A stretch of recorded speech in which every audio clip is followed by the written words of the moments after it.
Hi everyone, it's Anna from the Heartbeat Hive. Today I'm going to give a short little lesson on time management, but it's not going to be what you think it is. It's going to be more about the general idea of time and how we move within it, and as it relates to flow and creativity, okay? So I'm not really into the obsession that the world has with productivity. Okay, so if you really look at the word productivity in the beginning of it, it's product, right? Produce. I believe that what we're really doing is we are selecting and choosing an experience within a pocket of time. We're not actually producing. We take actions and those have results, right? But the word product just seems like everything has got to be monetized within time, which seems really weird, okay?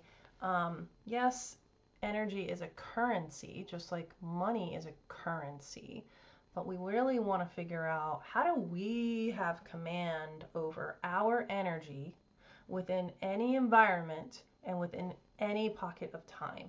Okay, we want to learn how to leverage that.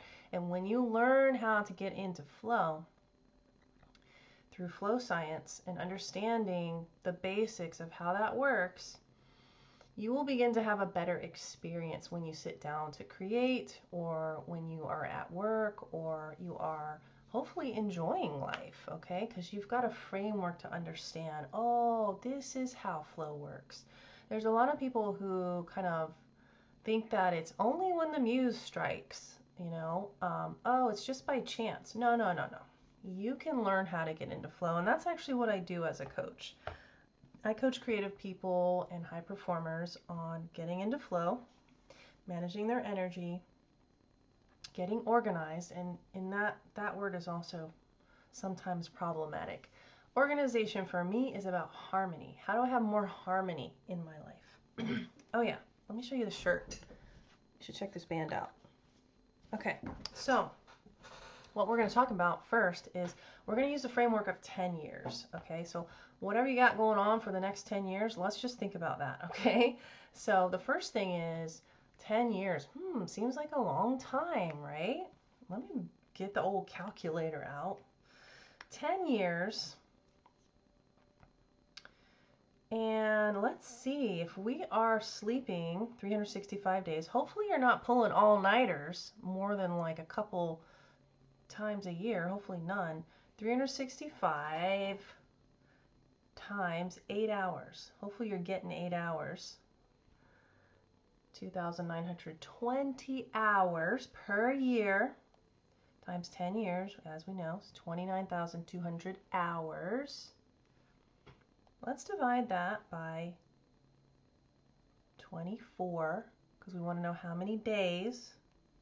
It's going to be 12, 16, and 2/3. Let's call it 12/17, okay? And then we're going to divide that by 365, because we want to know how many years are we going to be asleep in the next 10 years. And that leaves us with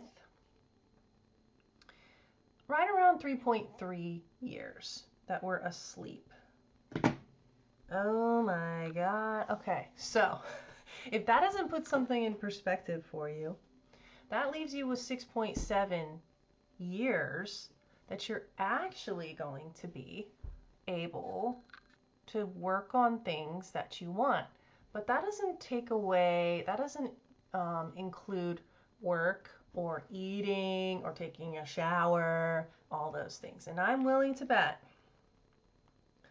that each year you're going to result with about half of that time. So we're looking at right around 3.3 years in the next 10 years that you're actually going to be able to be focused and working on something.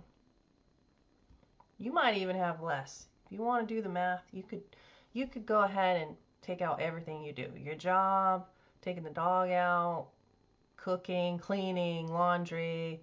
If you have someone to help you with those things, way to go. But a lot of us are doing all that by yourself, okay? And it takes up a lot of time. So what we're getting at is being very deliberate with your time, okay?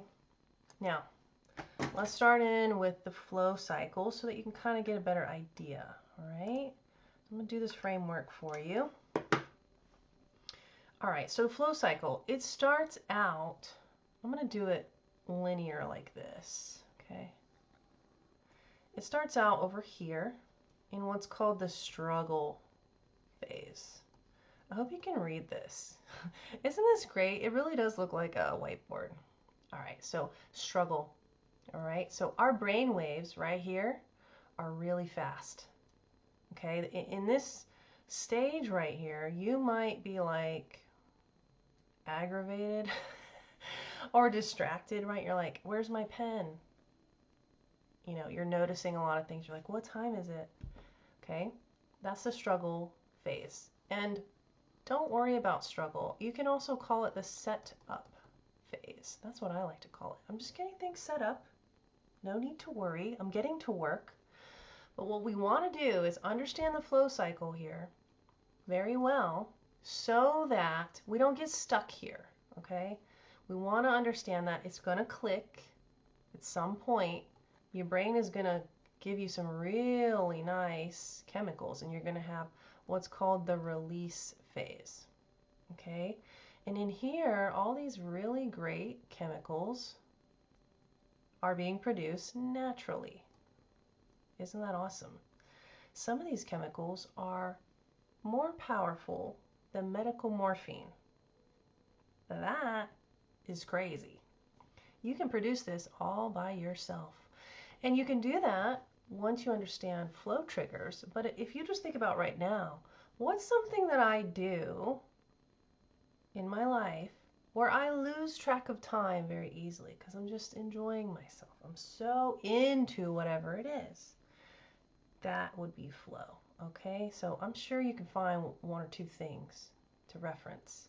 But what I want to teach you over time, maybe not all today, is how to get into flow more often. Do not believe that it's just by coincidence or by chance that you can get into flow. You can absolutely train yourself, okay? All right, so the second stage is called release.